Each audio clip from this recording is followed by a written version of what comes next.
En estudios anteriores hemos visto que hay elementos comunes a los momentos de despertar espiritual.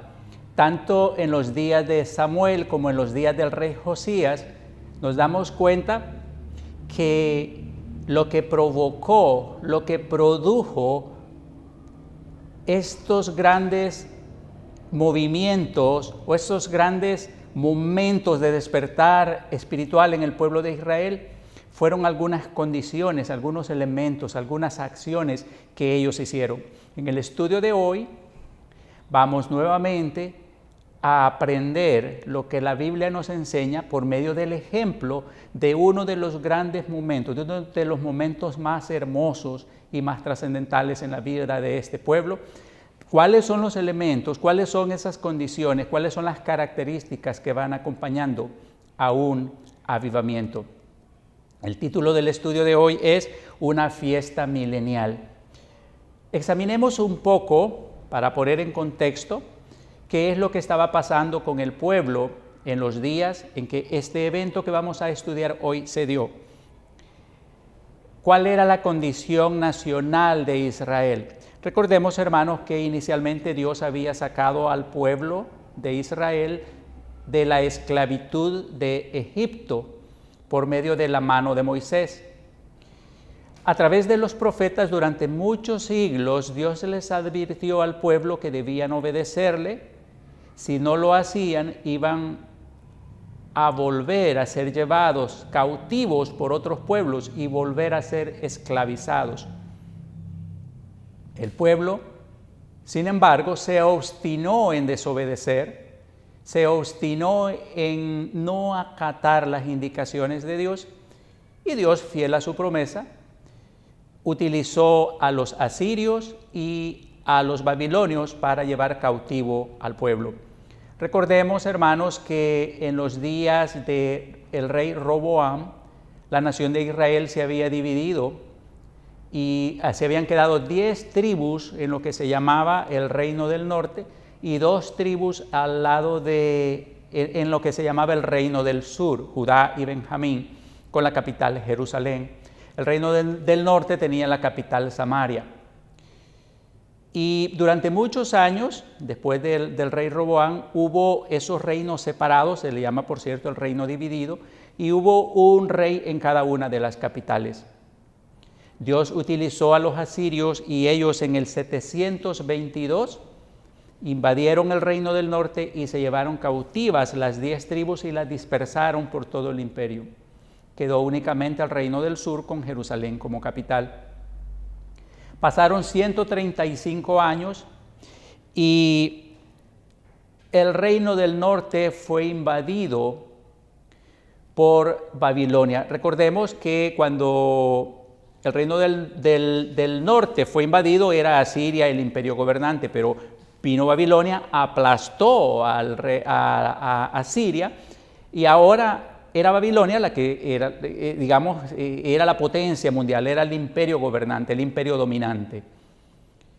Y justamente Nabucodonosor, posterior a aplastar a Asiria, desciende a Egipto, aplasta a Egipto y cuando va de regreso pasa por Canaán, pasa por Israel y justamente comienza la invasión al reino del sur.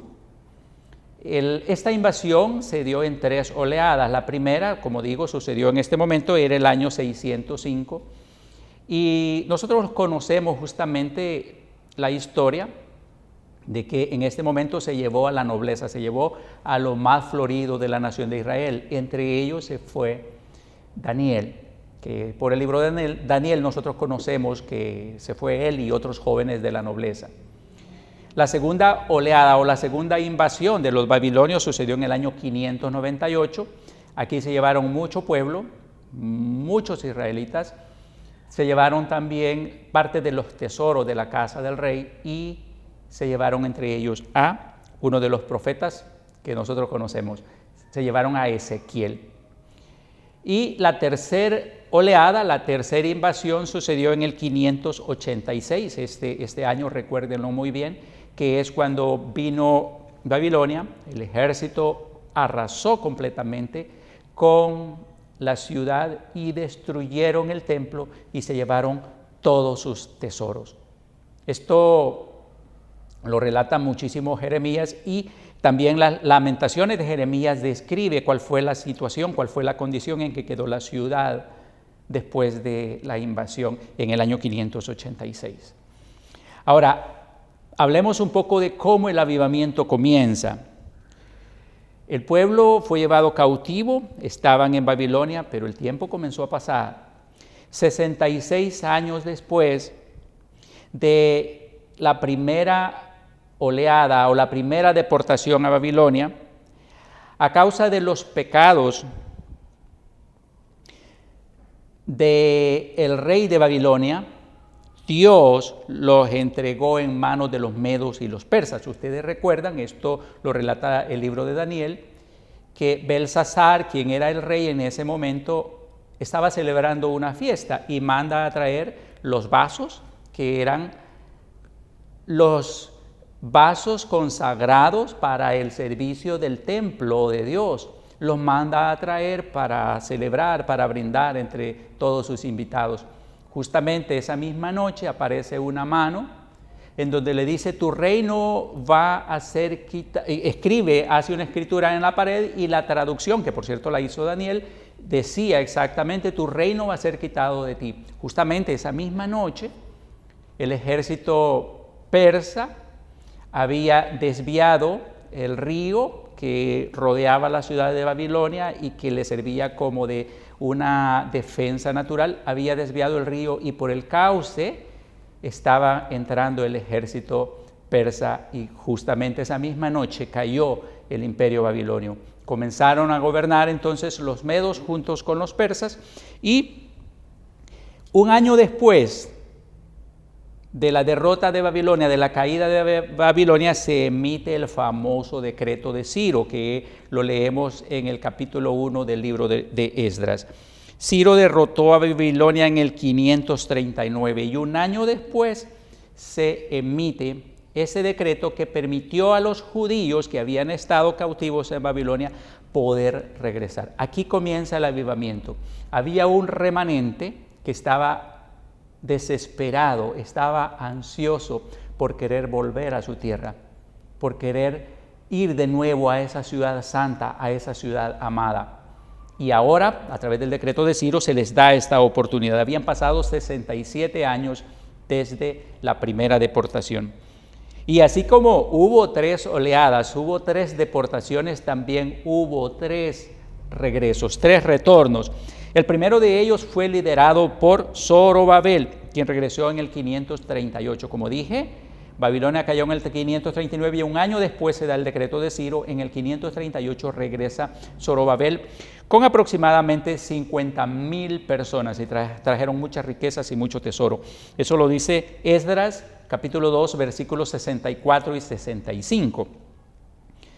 Toda la congregación, unida como un solo hombre, era de 42,360, sin contar sus siervos y siervas, los cuales eran 7,337, y tenían 200 cantores y cantoras. Prácticamente, Zorobabel y su comitiva, a pesar de toda la oposición, lograron llegar a Jerusalén y comenzaron reconstruyendo el altar. Unos años después, a través de muchas dificultades, mucha oposición, lograron terminar el templo. Les tomó 20 años reconstruir el templo que Salomón había edificado. Este se le llamó el templo de Zorobabel, es el segundo templo, que muchos años después, un poco antes de la venida de Jesús, Herodes el Grande lo mandó a embellecer, y era el templo que estaba en pie cuando Jesús vino a esta tierra. Así que eso como una nota adicional. La segunda oleada, el segundo grupo de personas que regresaron desde Babilonia a la tierra de Israel, regresaron en unos 80 años después, liderados por Esdras. Esto fue en el año 458 a.C. Cuando el escriba y sacerdote Esdras llega a Jerusalén, se da cuenta que algo dramático estaba pasando. Y es que el pueblo de Israel, los que habían regresado de Babilonia, se habían emparentado, se habían mezclado con los pueblos, con las naciones que estaban alrededor, cosa que expresamente se les había prohibido en la ley de Dios. Y veamos lo que dice Esdras 9, 1 y 2. Acabadas estas cosas, los príncipes vinieron a mí diciendo: el pueblo de Israel y los sacerdotes y levitas no se han separado de los pueblos de las tierras, de los cananeos, heteos, fereceos, jebuseos, amonitas, moabitas, egipcios y amorreos, y hacen conforme a sus abominaciones, porque han tomado de las hijas de ellos para sí y para sus hijos, y el linaje santo ha sido mezclado con los pueblos de la tierra. Y la mano de los príncipes y de los gobernadores ha sido la primera en cometer este pecado. Es sumamente interesante darnos cuenta que la preocupación de Esdras era que estos mismos pecados eran lo que había propiciado la deportación a Babilonia. Ahora, los que habían regresado del exilio ahora estaban repitiendo los mismos pecados, y esto obviamente le provocó a Esdras una profunda pena, un profundo dolor. Y nuevamente dice Esdras 9, 6. Leamos primero Esdras 9, el versículo 3 únicamente. Cuando oí esto, rasgué mi vestido y mi manto, y arranqué pelo de mi cabeza y de mi barba, y me senté angustiado en extremo. Estamos hablando de que el avivamiento estaba comenzando. ¿Cómo comienza el avivamiento? Vemos de nuevo que el avivamiento comienza con darnos cuenta de que vamos por un mal camino, de que vamos en una dirección equivocada. Esdras se da cuenta que el pueblo está repitiendo los mismos pecados del pasado, mismos que lo llevaron a ser deportados, a ser esclavizados de nuevo, aunque no en términos técnicos, porque en Babilonia se les permitía comerciar, se les permitía tener casas, ser bastante independientes, pero al fin estaban sometidos bajo la bota y la tiranía babilonia. Pero esto mismo que llevó a esa situación se está repitiendo de nuevo, y entonces Esdras dice lo siguiente: que se sintió angustiado en extremo, rasgó sus vestidos, se arrancó cabello, se arrancó pelos de su barba para indicar el dolor que le había producido esta situación. Esdras de nuevo se estaba arrepintiendo, y como hemos visto en los estudios anteriores, este es el primer paso a un verdadero avivamiento. El primer paso es arrepentirse, entender que las cosas no se han estado haciendo bien y que hay que enmendar. Y nosotros como cristianos nos damos cuenta de que hay cosas que no estamos haciendo bien, hay que corregir, o hay cosas que deberíamos estar haciendo y no las hemos hecho, y hay de las cuales también hay que arrepentirse y enmendar. El segundo paso, en el versículo 6 al 15 del capítulo 9, Esdras hace toda una oración de confesión. El segundo paso que Esdras hace, el segundo paso que Esdras, al que Esdras procede, es específicamente hacer un pacto de obedecer a Dios. Esto está descrito en Esdras capítulo 10, versículo 3, que dice lo siguiente: ahora pues hagamos pacto con nuestro Dios, que despediremos a todas las mujeres y los nacidos de ellas, según el consejo de mi Señor y de los que temen el mandamiento de nuestro Dios, y hágase conforme a la ley. Esta fue un pacto que llevó a una acción drástica. Como dije hace un momento, al pueblo de Israel se le había prohibido emparentarse con los pueblos de alrededor, no solo para preservar la pureza genética, sino también porque los pueblos de alrededor incitaban a los israelitas a adorar otros dioses. Y Dios es tan celoso con el tema de la idolatría que aún entonces les prohibió emparentarse civilmente para evitarles que cayeran presa de las religiones paganas de los otros pueblos. Así que, hermanos, este pacto que ellos hacen básicamente iba a romper matrimonios, iba a romper familias, pero era la forma como ellos estaban declarando que iban a empezar a obedecer a Dios. El tercer paso es que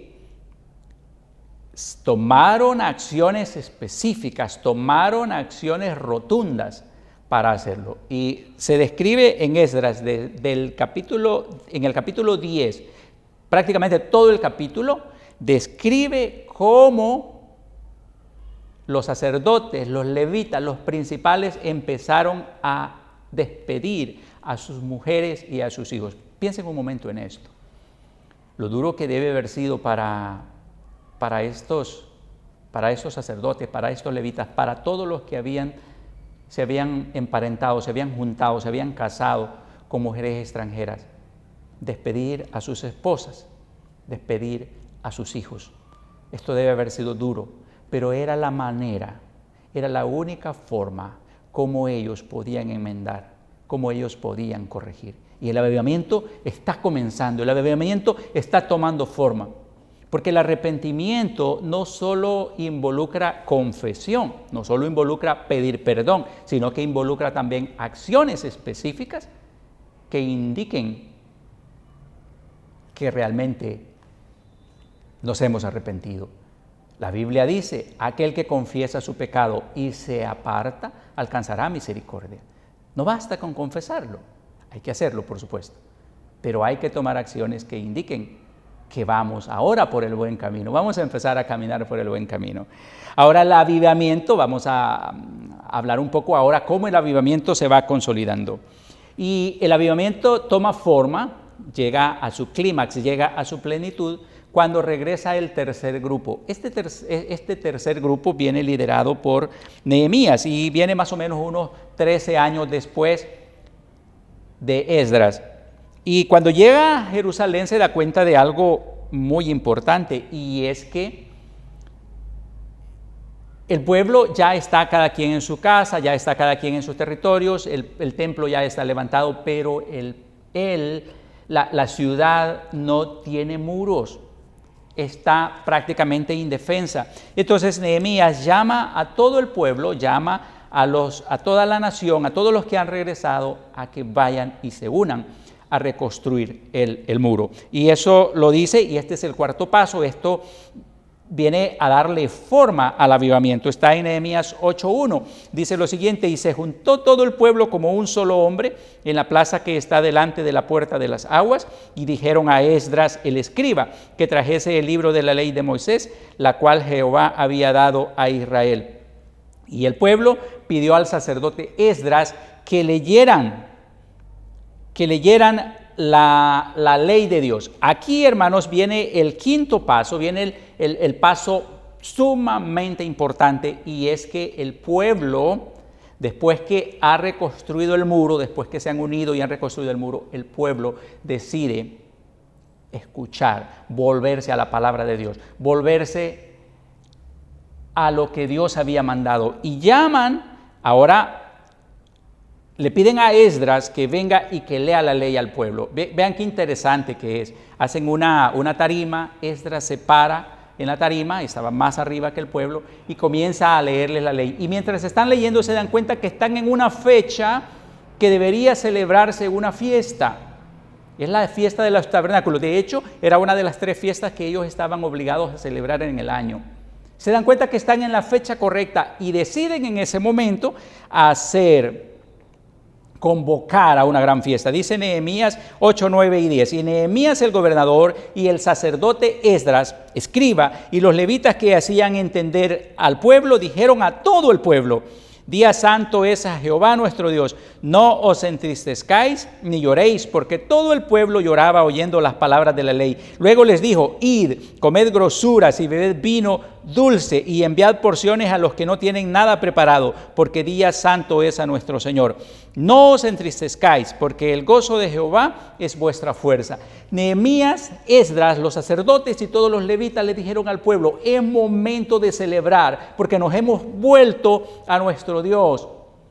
Hemos escuchado su palabra y hemos hecho un pacto de obedecerle a partir de ahora. El pueblo quería saber más de la ley de Dios y regresan el siguiente día para saber qué es lo que había que hacer.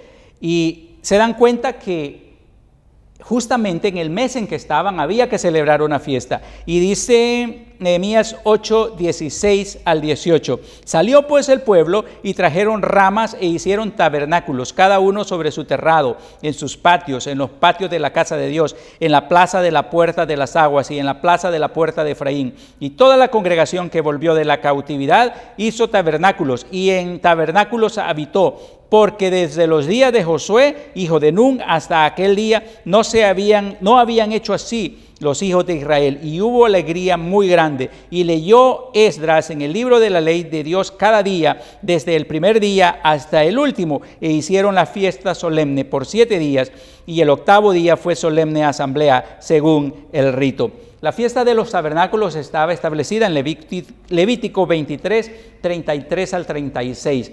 Se celebraba por 7 días. Y según el testimonio del versículo 17 del capítulo 8 de Nehemías, no se había hecho esta fiesta desde los días de Josué. Habían pasado un poco más de 1000 años que no habían celebrado esta fiesta. Dense cuenta, vean ustedes la importancia.